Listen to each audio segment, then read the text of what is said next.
Hey guys, our devotion today is from Matthew chapter 27, verses 1 through 37.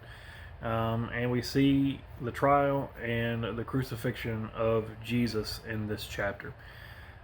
Is he the king of the Jews? That is the question.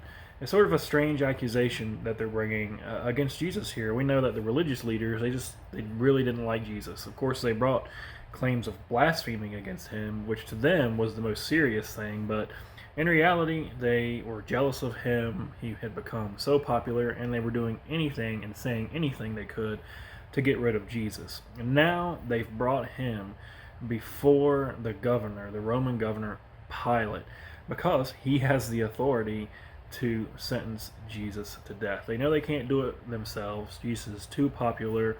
And so they want Pilate to do their dirty work for them. The reason that they bring this charge against him of being the king of the Jews was because that would have been a accusation that was punishable by death in Roman society. You can't have anybody claiming to be a king who is going to be a threat to Caesar's power, even if it is just somebody that they don't even know. It's just this Jesus guy. Who is him? Who is he? But what do we know? Is Jesus the king of the Jews? Absolutely. He doesn't deny it, but he doesn't defend himself. He is who he is. He's the king of the Jews. He's in the line of David. He's their Messiah. He's the anointed one. He's the King of Kings. And here we see Jesus and his willingness as the king to suffer and die for us, to take this horrible punishment that we begin to see described in this chapter on himself. And I think part of just when we see this description, we see how awful it is, we realize just the wrath of God that was sitting on top of us because of our sin. But anyways, we have this great scene, a very familiar scene of Barabbas, the criminal guilty of murder, of insurrection, on his way to death row. There was no escape for this man.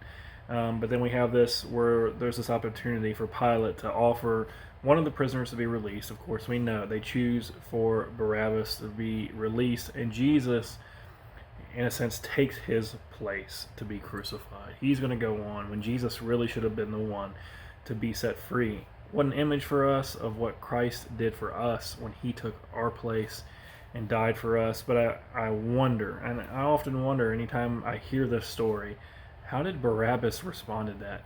Did he recognize, did he realize what had just happened? That Jesus had died in his place? That's true for all of us.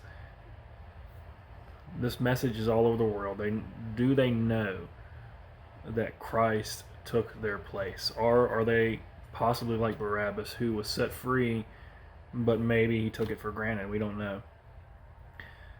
Anyways, we see Jesus go on from here. It says that he is scourged. I mean, he's beaten really nearly to death.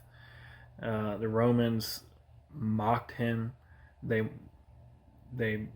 fake worshipped him like he was king, which he was, but they of course didn't believe that. They just made a mockery of him, and then they crucify him. And of course, this particular part of the chapter ends with them putting the sign over his head, King of the Jews. He is the king. He is our king, the king who was willing to suffer and die for us. And just, I think, if you don't know that today, he died for you. He died in your place. Realize that. Don't miss it. Don't take it for granted. And if you already know that, if you're a follower of Christ, let's just worship him today and thank him and meditate on what he did for us. God bless you guys.